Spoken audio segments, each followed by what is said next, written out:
The salts that make up a mixture that makes a good fertiliser can be produced in small quantities in the lab or in much larger quantities in industrial processes.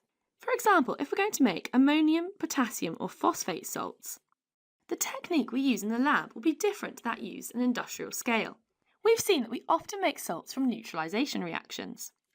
And if we were going to use a neutralisation reaction, we'd use a titration, in which we choose the acids and alkalis that we use in the titration based on the salt that we wanted to form.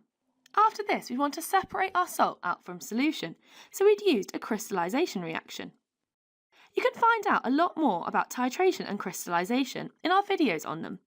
But the important point here is that this method would produce a small amount of a salt at one time, in what is known as a batch process. This is because you first have to complete the titration before you can use the solution formed by the titration in the crystallisation process. However, if we were going to form these salts on an industrial scale, we would start by purifying raw materials in order to form the acids and alkalis that we need.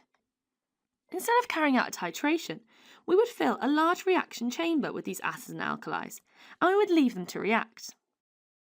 Combining the acids and alkalis on a large scale and leaving them to react forms an ongoing amount of salt all the time, and this method of making salt is therefore known as a continuous process.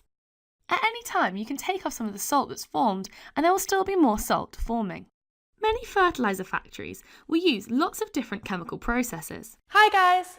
To continue watching this video and unlock hundreds of other super concise and exam board specific GCSE chemistry and combined science videos, just click on the Snap Revise smiley face.